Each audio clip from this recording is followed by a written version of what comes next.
Hello and welcome to the Kanawha Valley Hustlers podcast. This is Joe Justice and I am coming to you from UC with my friend Mike. We are talking about the upcoming Raspberry Jam. The Raspberry Jam is happening this Saturday. That's March 16th. Check out the link in the description. You can learn all about it, but we're going to be talking to Mike about what's going on with that. So with that in mind, Mike, what is the Raspberry Jam? Well, this is a really neat event where people can get together and learn about certain types of computer devices, little small computers that are available called the Raspberry Pi. You can do all kinds of things with Raspberry Pis, home automation. You can do NAS drives. Even I've read an article recently about a network application server. So all kinds of cool ideas and applications are available for the Raspberry Pi, and we're going to have a lot of fun. There's going to be a couple of vendors there. There's going to be some food, and let's see what else kinds of things. There's usually some good guest speakers, and definitely a lot of good times. And it's for anybody, any age. So bring your young ones, whoever's interested in technology. We're going to introduce you to some other people that are also interested in technology. And one of my favorite things about the Raspberry Jam in particular, and this is the 6th Raspberry Jam, one of the big things is this is a very hands-on event. You're not going to have, Raspberry Pi. You're not going to have computers behind glass. This isn't going to be some kind of a class that you can watch on YouTube. You're going to actually be able to touch and interact with these things. Is that right? Absolutely. Yeah, and some of them, they're actually, last year, if I remember right, they brought a Raspberry Pi and they had it set up as an NES play device. So they some people are bringing in some of these to show you some of the kinds of capabilities that are available. You can touch them. You can actually play with them. They've actually got some games that you can actually play as well, and some other devices that people have used their Raspberry Pis for. Yeah, and this is one of the things that's very cool about this. I've been talking on the podcast here for the past couple weeks to some different people, finding out more and more about the Raspberry Pi in general. And what's cool about it is the fact that it's so small and it's so inexpensive. Like, we probably couldn't even name all of the different uses that people have just come up with for it, right? Yeah, no, I mean, it's just, if you can imagine it, you can do it. I've seen people do weather stations. I've seen gaming systems. I've seen home automation. I've seen voice recognition tools. You name it. There's just about any kind of device that can use a small computer. It's got ports on it that you can actually plug in your high-end TVs on, so it can plug into an HDMI. It's got all kinds of features that you can actually build onto it as well. And Mike, tell me a little bit about you. What brought you down here? Why are you involved with the Raspberry Pi this year? And again, I want to remind you, that's this Saturday, March 16th. You can come and enjoy it. And it's not just for adults, it's also for kids. But I want to know, what is it that got you involved with it? And, what's your relationship with the Pi? Yeah, so our company is a technology consulting company here in West Virginia, and we've been here for a couple of years now. We came from Arizona, and we moved our headquarters here to West Virginia, and we're interested in growing technology education and literacy here in the state of West Virginia.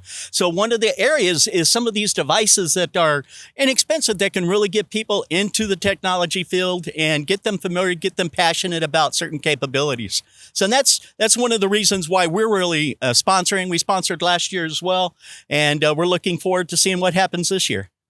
And again, I was mentioning that this is also for kids, and not only just for kids, but young kids, kids that are involved in elementary school all the way down. They can learn how to play video games. They can also learn about 3D printing, manufacturing. What do you think, Mike? What do you think is going to happen?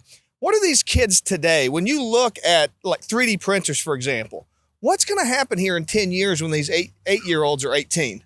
Wow. I can only imagine that, we're going to see some phenomenal capabilities. And this is just the beginning. So with these smaller devices, with 3D printing, with artificial intelligence really starting to take a hold, and there's a lot of more capabilities there, I think that you're going to see some really brilliant ideas coming out of some of these younger people and some of the schools that we have here. So kind of looking forward to seeing what people start to come up with and dream about.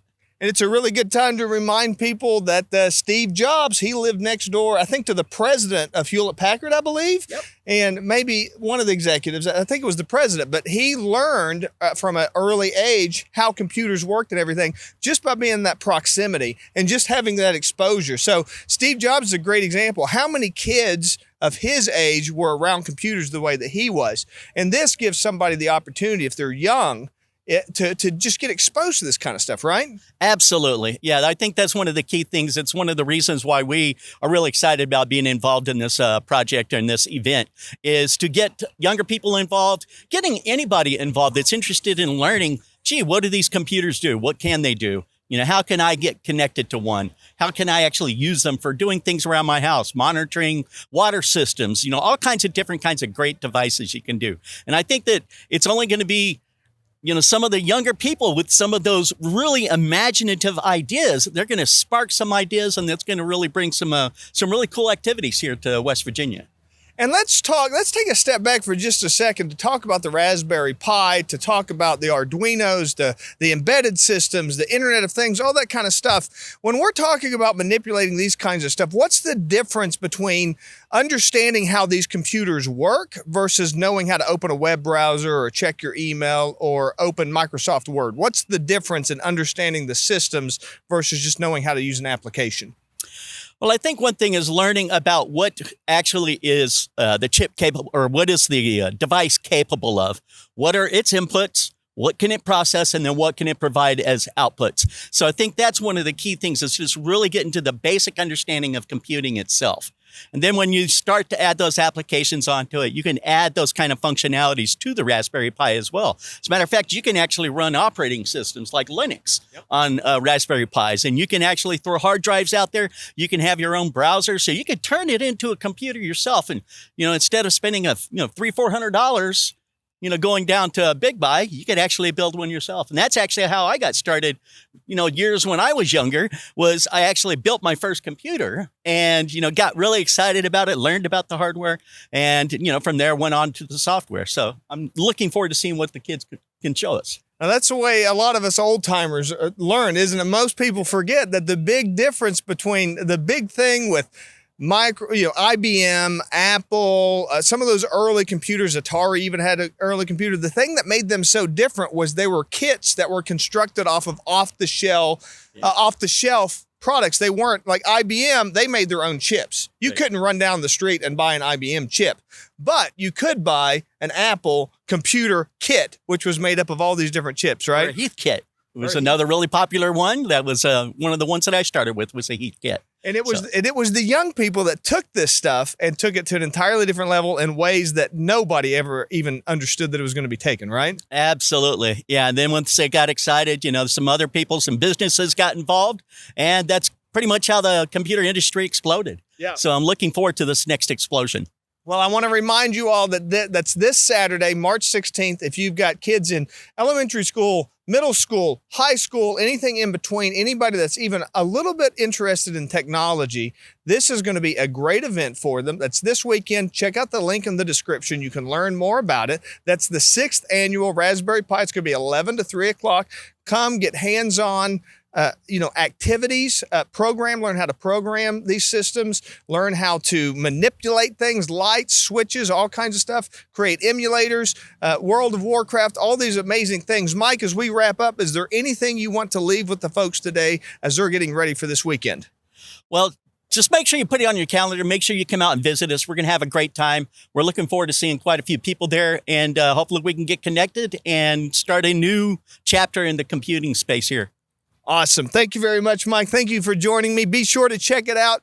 Come on down. We're right here. We're going to be here at UC this weekend. That's this Saturday, March 16th, 11 to 3 o'clock, Raspberry Jam. Come and be part of it. It's going to be exciting, and you'll want to be a big part of everything that's going to be going on. So until next time, this is Joe Justice, the Kanawha Valley Hustler, reminding you to hustle hard, hustle smart, and hustle with a smile.